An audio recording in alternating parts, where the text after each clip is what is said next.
गुड़गांव में हुई बच्चे की मौत के मामले में अब तक क्या कुछ अपडेट है आपको बताते हैं। आरोपी कंडक्टर को पुलिस रिमांड में भेज दिया गया है और 3 दिन की पुलिस रिमांड में इस आरोपी को भेजा गया है। स्कूल में प्रद्युमन की हत्या का आरोप इसी शख्स पर लगा है जिसे आप तस्वीरों में देख रहे हैं। पुलिस पूछताछ में इस आरोपी ने अपना गुनाह कबूल भी कर लिया है। ये वही कंडक्टर है जिस पर इस पूरे मामले को लेकर आरोप लग रहे हैं। आरोपी कंडक्टर को पुलिस रिमांड में भेजा गया है और जानकारी ये सामने आ रही है कि जब पुलिस ने इससे पूछताछ की तो इसने अपना गुनाह कबूल भी कर लिया है।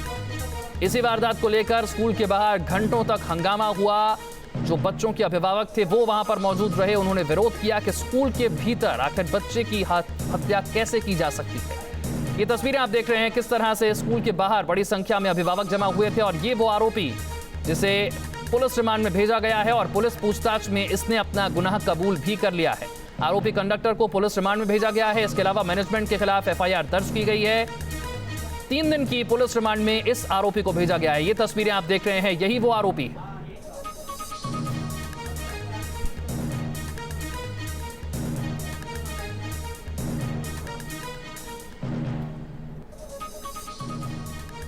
गुड़गांव के रायर इंटरनेशनल स्कूल में बच्चे की हत्या के बाद लोगों का गुस्सा बढ़ता ही जा रहा है।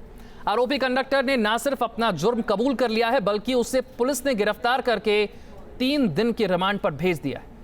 मासूम का उसके परिवार ने अंतिम संस्कार कर दिया है।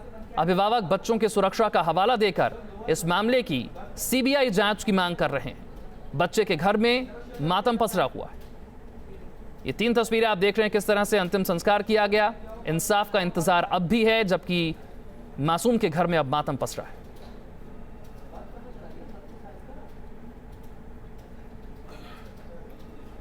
और इस खबर पर ज्यादा जानकारी के साथ लगातार हर अपडेट दे रही हैं हमारी सहयोगी श्वेता। हमारे साथ जुड़ी हैं श्वेता। परिवार ने अंतिम संस्कार कर दिया है। आरोपी को 3 दिन की पुलिस रिमांड पर भेज दिया गया, लेकिन परिवार की मांग सीबीआई जांच की है और साथ ही आपसे समझना चाहेंगे अभी वहां पर क्या हालात है।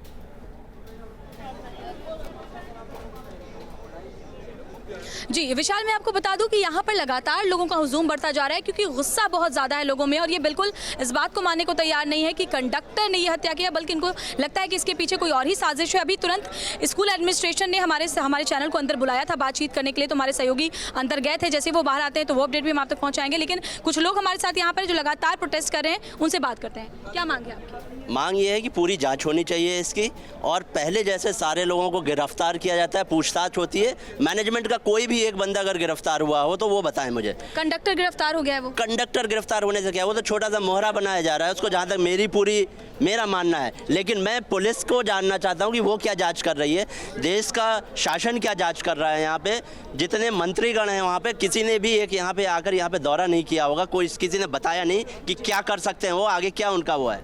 ऊपर से हमारे सारी जितनी भी जनता यहाँ पे खड़ी, जितने भी पेरेंट्स यहाँ पर आए उनके ऊपर लाठीचार्ज हुआ है। सबसे बड़ी मुद्दे की बात यह है कि जो कंडक्टर है जिसको कल यहाँ पे इन्होंने अंदर रखा हुआ था, उसका स्टेटमेंट आज साफ इतना खुले में बयान दिया उसने जैसे उसको कोई डर नहीं है किसी चीज़ का। और स्कूल प्रशासन ऐसे लोगों को कैसे सपोर्ट कर सकता है।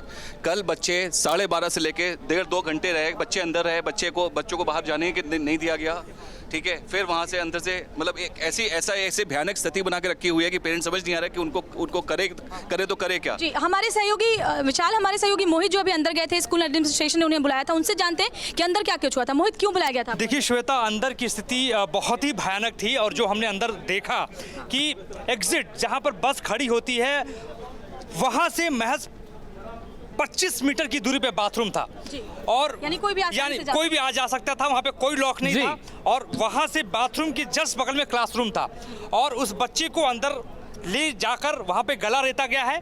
और उसके बाद आपको बताएं कि भयानक स्थिति इतनी भयानक वहाँ पे थी कि खून जो था वो बाहर तक गिरा हुआ था। 7 साल के मासूम प्रद्युमन के घर पर अब मातम पसरा हुआ है। लोगों में गम के साथ साथ गुस्सा भी है। प्रद्युमन के घर से ज्यादा जानकारी दे रही हैं हमारी संवाददाता श्वेता श्रीवास्तव। 7 साल के मासूम प्रद्युमन के घर में खड़ी हूँ। ये वही दरवाज़ा है, वही चौखट है, वही आंगन है और वही सीढ़ियाँ हैं जहाँ पर प्रद्युमन यहाँ पर दौड़ता था, भागता था और अपने सपने जीता था, अपने परिवार के साथ हंसता खिलखिलाता था।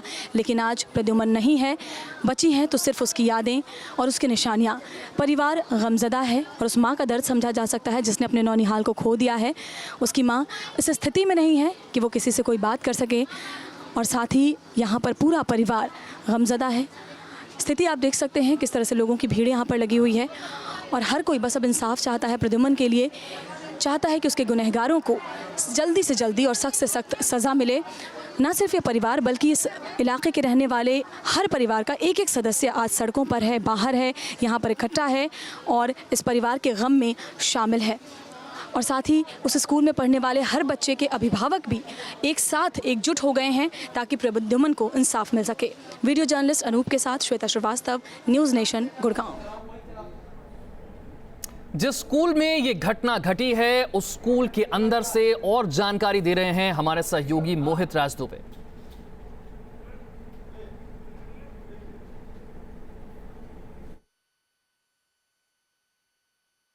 प्रवेश हम कर चुके हैं भवन के भीतर। ये रिसेप्शन है। जो भी कोई आगंतुक आता है सबसे पहले उसको रिसेप्शन से होकर गुजरना पड़ता है। अंदाज़ा आप लगाइए कि कैसे कोई व्यक्ति चाकू लेकर इस रिसेप्शन से होते हुए अंदर वो चला गया। और देखिए यहाँ पे बहुत सारे बोर्ड्स यहाँ पे लगे हैं, नौनिहालों के फ़ोटोज़ भी यहाँ पे हैं, छोटे छोटे बच्चों के यहाँ पे आपको फ़ोटोज़ यहाँ पे दिखाई देंगे कि किसने क्या अचीवमेंट हासिल की हुई है। और यहाँ पे बहुत सारे आपको अवार्ड्स दिखाई देंगे और उस अवार्ड्स में ये चिन्हित है कि किस बच्चे ने, किस मासूम ने कौन सा पुरस्कार जीता है।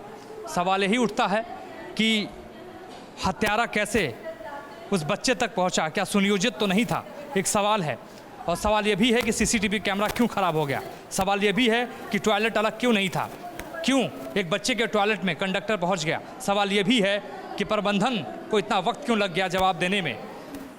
माँ बाप सदमे में हैं, वो बिलख रहे हैं, वो सवाल पूछ रहे हैं, लेकिन प्रबंधन लगातार सफाई पे सफाई देती जा रही है। और अब आपको सीधे अंदर लेकर चलते हैं और समझने की कोशिश करते हैं कि कैसे इस स्कूल के क्लासेस हैं और किस तरीके से यहाँ पे बच्चों को पढ़ाया जाता है। देखिए रियान इंटरनेशनल स्कूल है। परिजनों का ये भी आरोप है कि यहाँ पर बिजली नहीं होती है, लिहाजा जनरेटर भी नहीं चलाया जाता है।